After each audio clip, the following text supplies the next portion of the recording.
Hi, everyone. Today is how do I support my metabolism so I'm not tired? And we know lately everyone is tired. So let's take a look at what that is about. So, why are we tired? I had a multiple choice test. A, we could have a thyroid problem. B, we're not getting enough rest. C, we're not getting enough exercise. D, we're eating the wrong food. E, we're not having enough vitamins and minerals. Or F, one or more of the above. So I was looking at the list and I was like, oh, sometimes I am more than one of the above. So this is what we're going to do in order. So the way I organize the PowerPoint presentation is that we're going to really talk about thyroid, number one, because there's so many undiagnosed thyroid problems. And then we're going to talk about a little bit about rest, a little bit about exercise, and then we'll talk about nutrition. So we know that we have a thyroid problem when we are cold and tired. So we really have to look at the thyroid, which is called the HPT axis. It stands for hypothalamus, that's in your brain, your pituitary, also in your brain, then your thyroid, and they work together. And we can have problems at different areas. But thyroid has not been well understood by traditional Western medical doctors. In 2008, they figured out a lot of things. We're going to talk a lot about that today and how we can really support this because this is underdiagnosed, truthfully. So, what is this thing called the hypothalamic pituitary thyroid axis, or HPT axis? If we see here, this is the hypothalamus, it's in your brain. The hypothalamus is just above your pituitary gland. And what the hypothalamus does is it is basically the thermostat in your body. I mean, it does many, many things. But when we're talking about the thyroid, it is measuring your temperature. When we say it responds to cold, that means less than 98.7 or 37 degrees centigrade. It's not meaning 70 or 60 or 40. It's less than body temperature. Now, in COVID, when we were measuring everyone's temperature, we realized 98.6 is not, it's kind of the mean. So some people might actually be in the 97 range, some people might be 99, but below that, then your thyroid makes this hormone called thyrotropin releasing hormone. It travels through the blood, intriguingly, to your pituitary gland and goes to these very specialized cells called thyrotropes, and they make a thing called thyroid stimulating hormone. And then that goes in the blood and it goes to your thyroid. Your thyroid is the largest purely endocrine gland in your body. It sits in your neck, right above your collarbone. It has these really interesting cells in it called the follicular cells. And in order to make thyroid hormone, you need three things. One, the amino acid tyrosine. So you have to eat enough protein. It needs the mineral iodine, which is a micromineral, but you have to have it every day. And intriguingly, it needs selenium also. So sometimes it's not that you don't have enough tyrosine or iodine, but you don't have enough selenium. So what happens is when I have tyrosine, iodine, and selenium, then I can make thyroid hormone. Now, thyroid hormone comes in two kinds. T4, which is called thyroxine, 97%. But thyroxine, or T4, which they measure on your blood work to see if your thyroid is working, is not active thyroid hormone. It's inactive. And a lot of times that's all they're measuring. So they'll be like, oh, your T4 is fine, but that's not active thyroid hormone. It only makes 3% T3, which is the active thyroid hormone. And we're going to talk a lot about that because that's where the mistake is.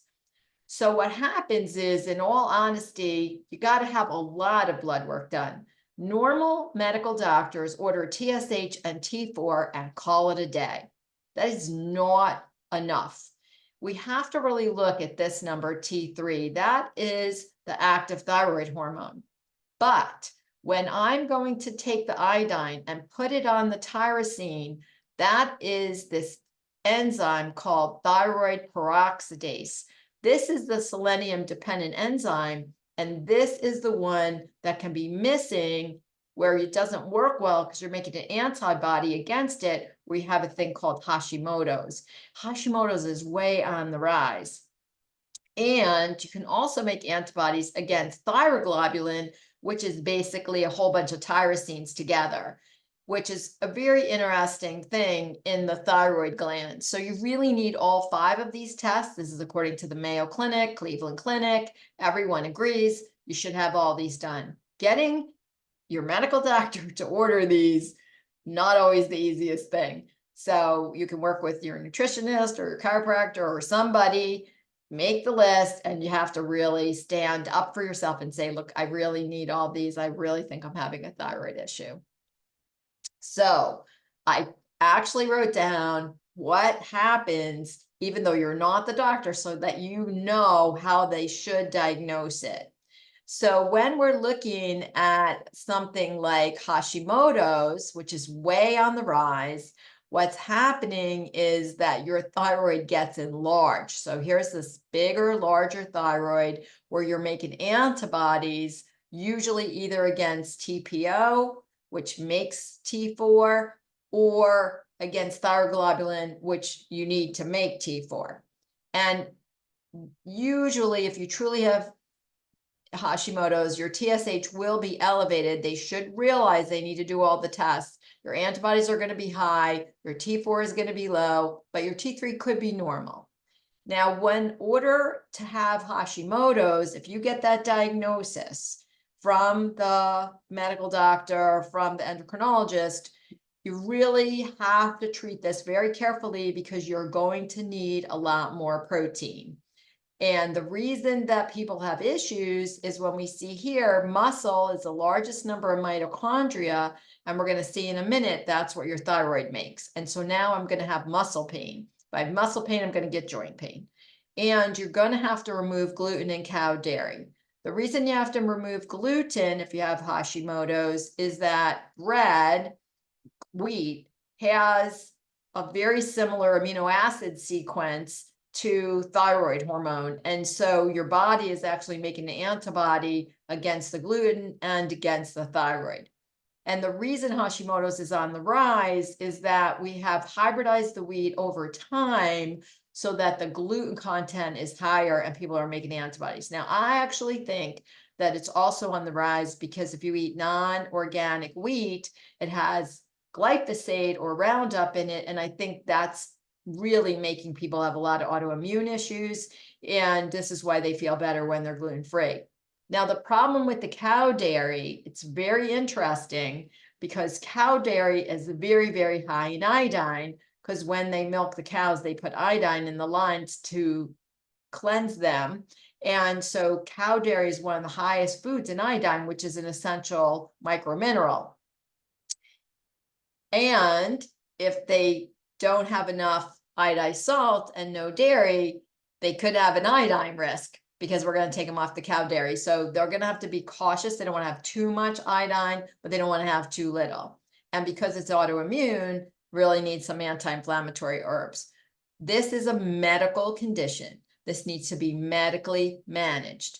And for my patients who we've diagnosed Hashimoto's, it's very possible because their T4 is going to be low because they made antibodies against it. They may need medication where they give them T4, which is called Synthroid. That is correct and has to be done. We can't just eat enough protein and it's going to fix this. Most people with an actual Hashimoto's diagnosis need to be gluten-free, need to not have cow dairy, and need to have the medicine. So medical diagnosis, this is what you're looking for. You can make sure you read your blood work as well, but we want to know what that is. So if you have this, this has to be dealt with, and that's really the reason. Now, what happens though that the antibodies are normal? That's called primary hypothyroidism. So I picked this from the hospital telling you all the problems you can have with primary hypothyroidism. This does sometimes need medicine, but not always. This is that they could be that you have primary hypothyroidism because you don't have enough protein. So you don't have enough tyrosine. You don't have enough iodine. A great way to tell whether or not you have enough iodine is to take your forearm, paint a 2 by 2 inch square on your forearm in betadine, which is a brown iodine containing thing. If it goes away in less than 24 hours, you are iodine deficient. You're going to have to up your iodized salt, or you're going to have seaweed or nori, eat more cow dairy, bizarrely, and seafood, all high in iodine. And then Brazil nuts, 1 Brazil nut a day is the right amount of selenium.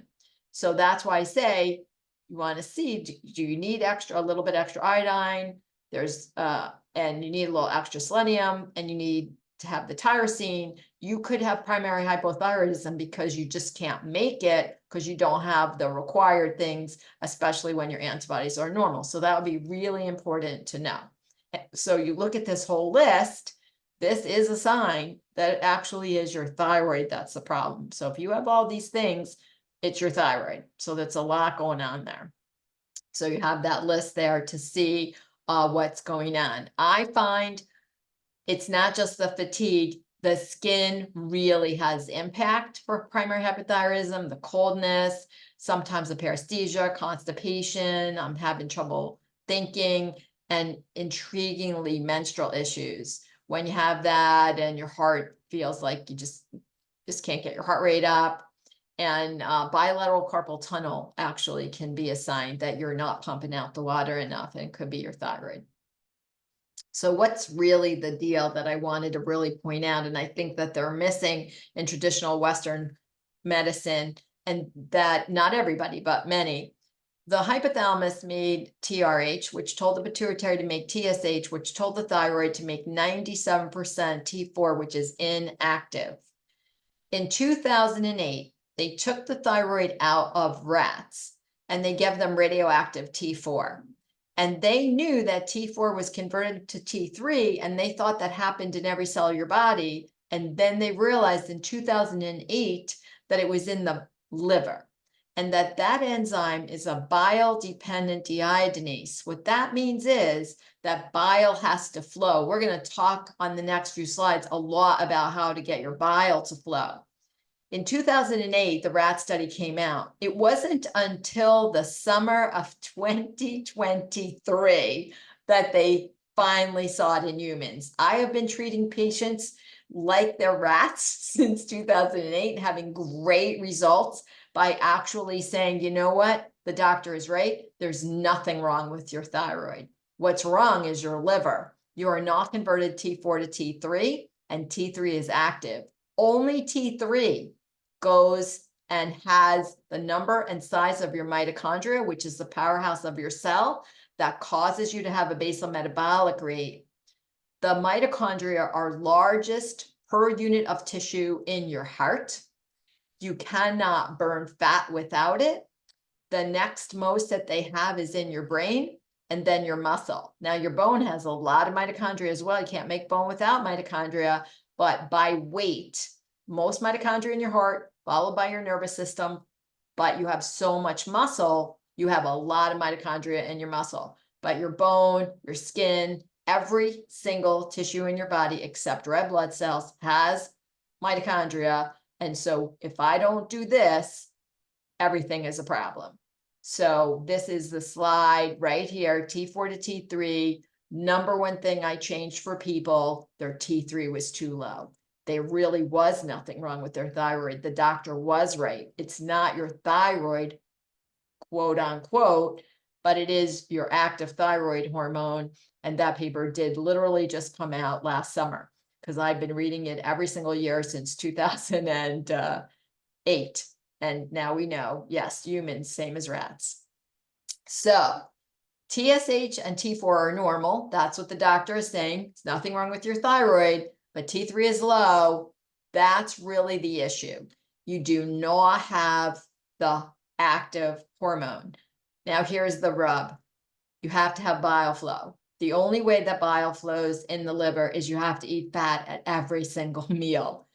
And a lot of doctors tell women when they think that their thyroid is low, oh, you're eating too many calories, stop eating so much fat, like, oh, you're fat because you're eating fat. Totally wrong. If I don't eat fat at every meal, bile does not flow. It's hormone dependent. So I really want to show this slide to all of you because they don't understand why this matters. Here's your liver. Here's your gallbladder. This is your pancreas, and this is called your duodenum. This lovely little green thing here is called the common bile duct. The common bile duct, which is the bile from your liver and your gallbladder, enters into your duodenum through a lovely little thing called the sphincter of Oddi. The sphincter of Oddi only opens when you eat fat. If you don't eat fat, then you cannot allow the bile from your liver, the bile from your gallbladder, and your digestive enzymes from your pancreas all are entering at the same time. Why is that so important? Why is the signal when fat enters the duodenum so important? One, you can't even digest your food without it. If you don't open the sphincter of Oddi, all of your digestive enzymes that break down carbohydrates, that break down protein, and break down fat, that won't even get in there. So you're going to be hungry because you're eating, but you're not digesting what you're eating. It's not what you are not what you eat. You are what you eat, you digest, and you absorb. If you didn't digest it here, you're not going to absorb it. When fat enters here, it also squeezes the gallbladder. And if you've ever done the dishes where you can't put the amount of Dawn liquid detergent, as they say, into the duodenum, then you won't break up the grease, you won't digest and absorb your fat well, which is really, really important for so many metabolic functions. And so we really need that fat there. So number one, must eat healthy fat at every meal. Not a ton of fat, just the right amount of fat. So you want to eat those good, the nuts, the seeds, the oils, all of those things that are really good for you. Intriguingly, beetroot especially is number one, more than the leaves, but beetroot especially, and intriguingly radishes, especially Spanish black radish, but all radishes help the bile flow. That's because they have a thing in it called betaine, which is really important to help bile flow.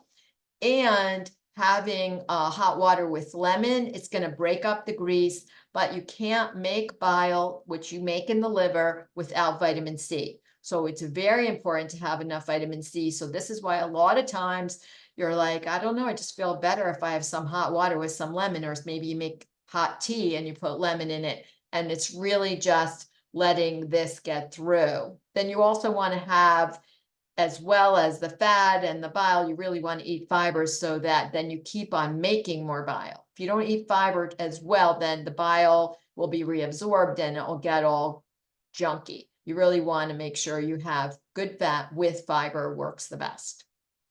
So how do I make bile? Well, I got to have cholesterol.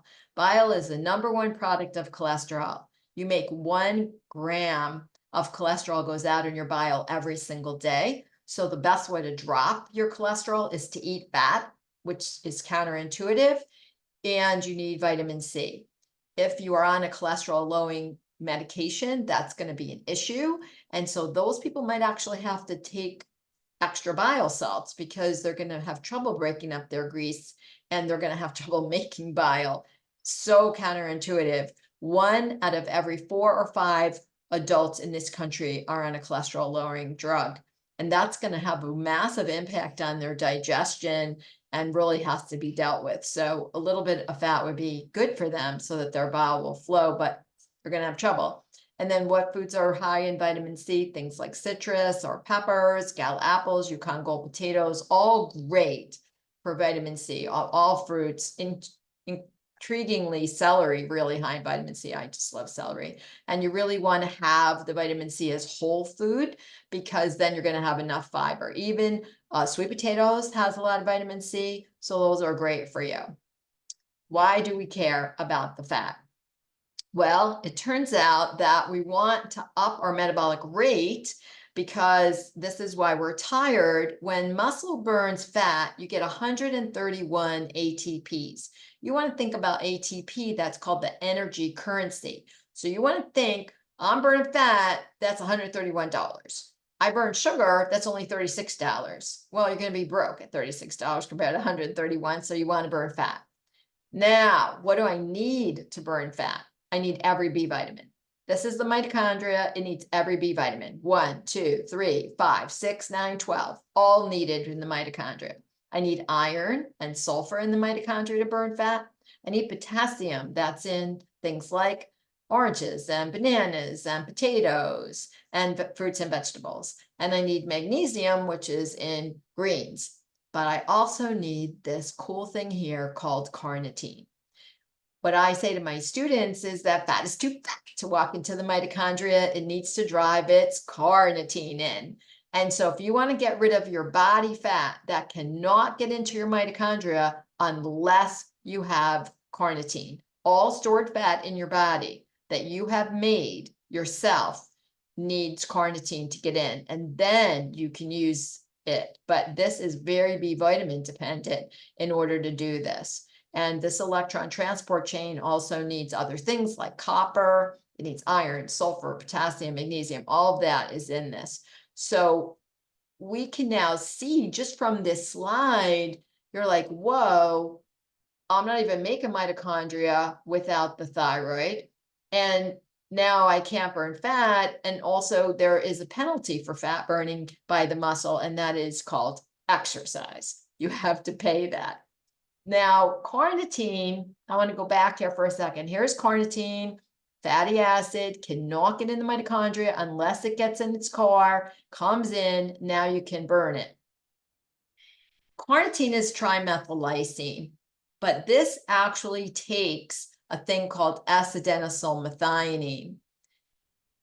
What's interesting about taking methionine and making S-adenosylmethionine so that you can make carnitine, that is a magnesium dependent reaction. And I'm going to make homocysteine. So we had a whole nother talk about why I need 6, 9, 12, the methylators to get rid of it. So super, super, super important that I have all the B vitamins together. And my kidney has to be working. That means I need to drink water. Patients will say to me, can I have tea? I'm like, would you do your dishes in it? Can I drink soda? Can I do this? Can I do that? Your kidney needs water to clear it out. That's key. And you need your kidney to make carnitine, and you need your liver. So this is why I feel like the hot water with the liver is hot water with the lemon is going to be really helpful for this. Now, it turns out some patients have a genetic defect where they can't make carnitine. So I wanted to really talk about this because I had a couple of older women patients, and they actually had systemic primary carnitine deficiency. Not very common. It's only 1 in 20,000 people. But if you're that person, it doesn't matter what you do. You cannot make carnitine. And here again, here's that lovely picture. Fat is entering, but it's got to get in the carnitine in order to go into the mitochondria. So it's complicated, but it's cool. And so how am I going to diagnose this? I found, this is anecdotally, but I'm going to do a study at Campbellsville with Dr. Callahan. When you're on the treadmill and you're trying to get to your target heart rate so that you can burn fat, 60 to 70% of VO2 max, where you take 220 minus your age to guess your VO2 max, not like it's perfect, but it's good. Every patient I had that when we did their DNA analysis couldn't make carnitine, they could not keep their heart rate in the zone. It kept going above, below, above, below. They just couldn't do it because they weren't making enough ATP to get their metabolism to go well. I put them on carnitine for a month, totally worked. So really to guess, if you do not eat red meat, cooked not too, not hockey puck like, so that there's still red in there, that's the #1 source of carnitine. And a lot of people not eating red meat or not getting carnitine in their diet. And there's a whole Not a lot of people, but there's some people who can't do this. So that's a great thing to look at and see, is that my problem? I'll try 1 month's worth of carnitine. And if it really helps, go back over here, could be you're magnesium deficient. 80% of adult Americans don't have enough magnesium, super cheap compared to carnitine. Start there, doesn't work, then you could try carnitine. But again, not a lot of people, 1 in 20,000. Go back over here, magnesium, 80% of Americans magnesium deficient. Magnesium, what's it found in? Anything that's green, because it's in chlorophyll. Nuts and nuts and seeds are high in magnesium, and chocolate. Those are the big 3. All right, what about rest? This is the YouTube video that's up online. So you can click on that and talks whole thing about rest. All the data is absolutely clear. You need 7 to 8 hours of good quality sleep. You absolutely have to have good sleep hygiene to get it. And that's because there's only 2 ways to make growth hormone, which is a hormone that also increases your fat burning along with your thyroid hormone.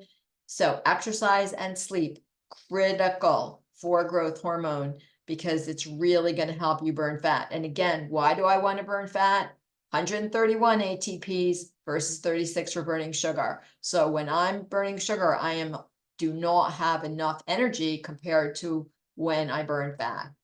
So what do I got to do? I got to exercise. Now, remember, I have all this mitochondria in my muscle tissue, so weight training is more important, bizarrely, than cardio. I've got to do my cardio, but I absolutely have to build my muscle mass, because you have to have a motor to burn the fat, but the motor lives in your muscle. So if I don't have enough muscle, that's my problem. So I found this cool slide, and you really got to figure out your aerobic heart rate. That's what you got to do to burn fat. But if I don't weight train and I don't have good muscle mass, then I just won't have enough motors to burn that fat. So especially women who tend to make endorphins when they do cardio, but not when they weight train, you got to really lean on the women to do more weightlifting, whereas the guys tend to be much better. A lot of men make endorphins when they're weightlifting, so they're less difficult to get to do their weight training. And then they are doing it, they're feeling great. So I put them in that order, got to do the weight training and then do the cardio. And then I love this. I looked up what's the best exercise, the one you will do. And I know that we talk about that all the time. And one of the nice things you can do is increase your non-exercise activity thermogenesis, all nice, easy stuff to do so that you actually are getting stuff done. Because you're like, oh, I don't have time to go to the gym, but now you park further away, you're taking the stairs, you're walking all over, you're not having pickup. You're doing housework, you're outside playing. All those things are called non-exercise activity thermogenesis. It's going to burn more calories. You have a stepper, all those things to keep that heart rate up. So then I wanted to do finally what food and supplements that we have to do. So we're going to look at that hypothalamus, pituitary, thyroid axis, but then also add the liver in. For that slide, we showed that this was the piece that's really been missing of understanding the importance of the liver to really get your thyroid metabolism up, to get your mitochondria up, because it is your mitochondria that's making your ATP or energy currency. So what do I have to do for my brain on the hypothalamus and the pituitary? Number 1, I need protein. 1.2 to 2.0 grams per kilogram of ideal body weight. I'm always leaning on the patients. You got to have your protein. How am I going to do it? Fish, meat, any kind of meat, not just red meat. Or a complete vegetarian protein, not a carbohydrate addict. I'm actually eating vegetarian protein, or I could do protein shakes. It's really why I was so focused on that. Again, my thyroid hormone is a peptide hormone. It means it's made from the amino acid tyrosine. I have to have enough protein. So I put everything else in there. The sources of iodine in food is fish, dairy, seaweed, all seafood. and the source of selenium, one Brazil nut or low dose selenium. You don't want to take high dose selenium, just enough is good. Then on the liver, I want to be able to make bile, and bile has to flow so I can digest my protein, digest my fat, digest my carbohydrates in my small intestine. These are all completely dependent on the flow of bile and opening that sphincter of Oddi. So I also need vitamin C to make bile. So citrus fruits, gala apples, peppers, Yukon Gold potatoes, sweet potatoes, beets, help the bile flow. And then we want to have plenty of fiber with that. So we want to have whole fruit, not juice. And then we could do some beef. Beef leaf is okay, but root is really best. And then extra vitamin C. So I decided that what I would do is really refocus us on how much protein do I need. This is the video on 30% of men and 50% of women over 50 are protein deficient. And, really getting everyone to look on a chart, see what your ideal body weight is, not what you weigh, but your ideal body weight. Then take your weight, divide by 2.2, that's kilograms. And then you can figure out, at least 1.2 grams per kilogram of ideal body weight. If you're really doing weight training, you may have to go up to 2. And lots of choices of good quality protein. That's going to help your brain, for your hypothalamus and your thyroid, to make the right amount of T4. That's going to be key.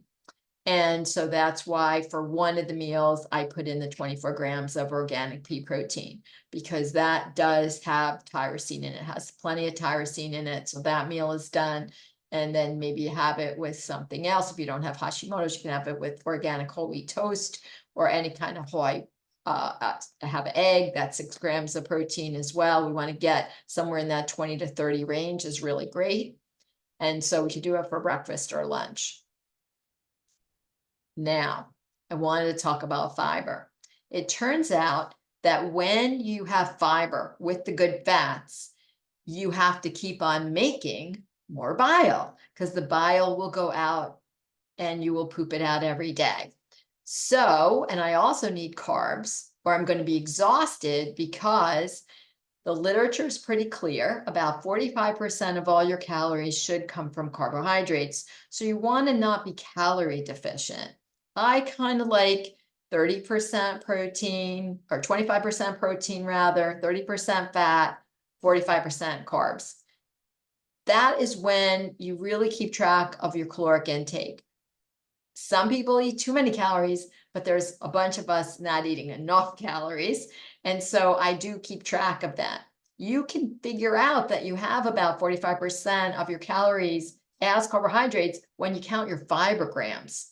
I found that to be perfect for me. If I'm trying to get 25 grams of fiber in a day, that's 5 cups of fruits and vegetables. And I'm really trying to get good quality carbs. And it says the carb to fiber ratio is really great, because the right carb diet, you want to take total carbs divided by fiber, and you want it to be less than 10. That's why white bread is not a good choice. It's not going to help you increase your bile flow. And then whereas whole wheat, see 14 by 2, that's 7, but here's a sprouted grain bread, even better. So what I did was I knew that data. And so I put 15 grams of carbs, but divided by 4, look at this, ratio 3.5, even lower than sprouted grain bread. The lower, the better. It's just a great ratio. And you just want the sugar grams to be down. So this is really what's so great about this, is now I have the protein, I have good fat in here, but I'm going to add the fiber that's going to force my body to make more bile, because the bile will be tied up by the fiber. You're going to have a better bowel movement. You're going to feel better satisfied. You're going to digest and absorb your food better. Your probiotics, this is going to be a prebiotic. It's going to ferment better. You're just going to feel better all in all when you have enough carbohydrates. And I really find that just counting your fiber grams will get you to the right percentage.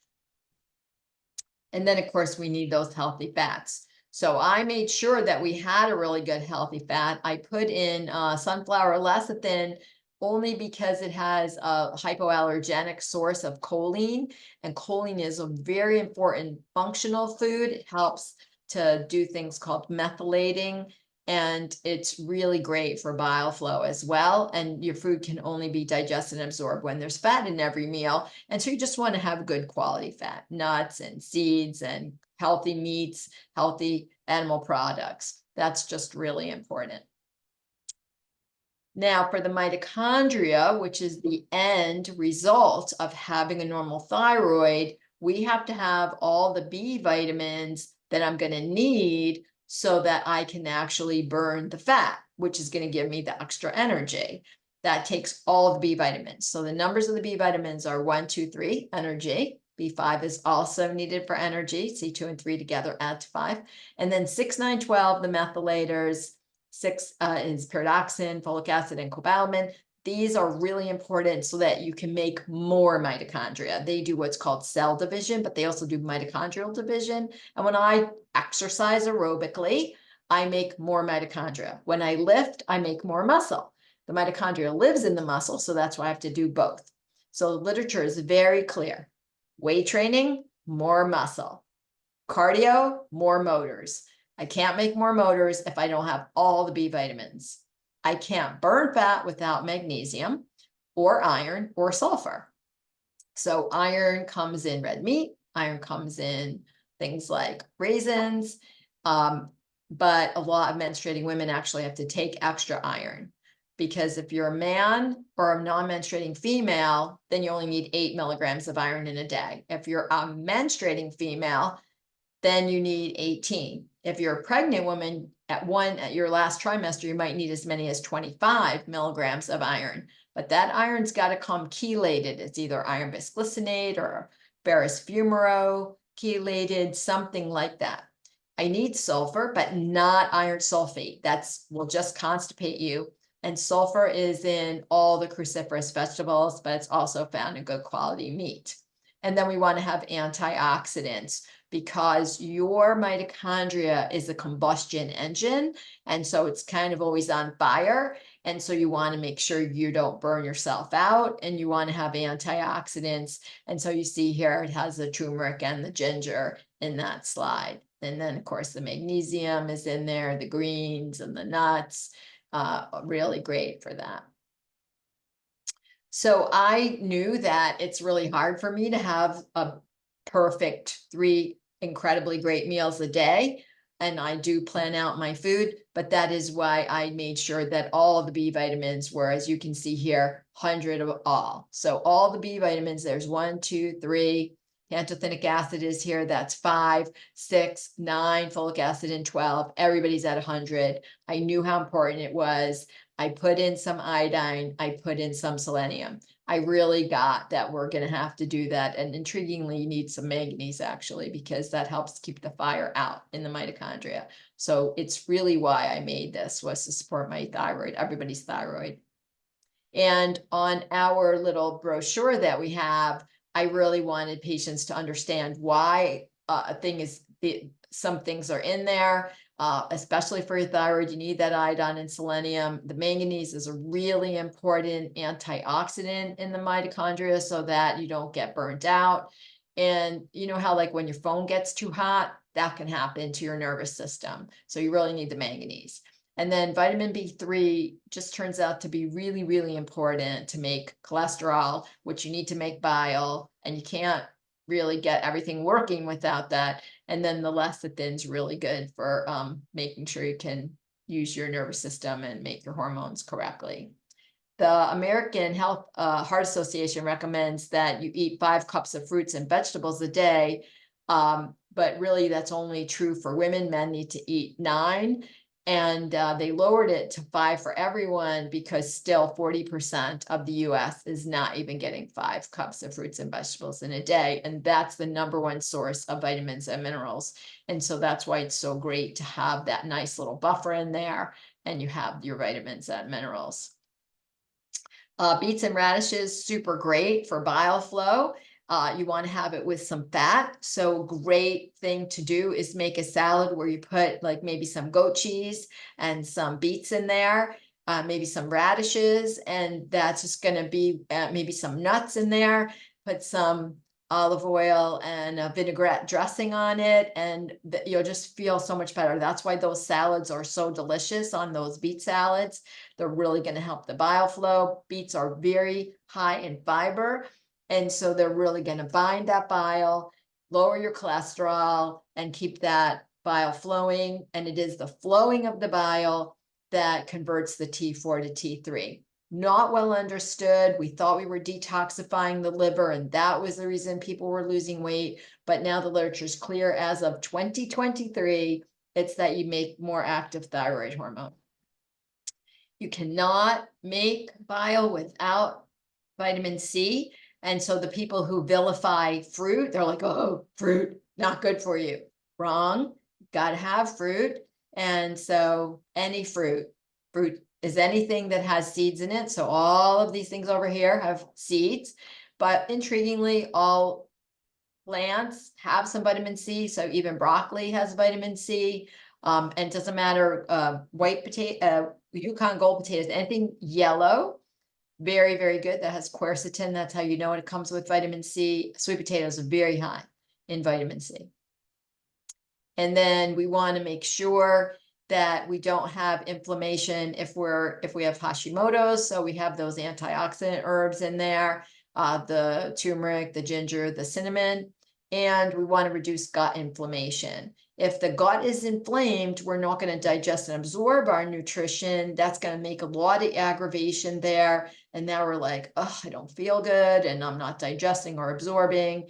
And so really important to have these really healthy herbs in there to feel better.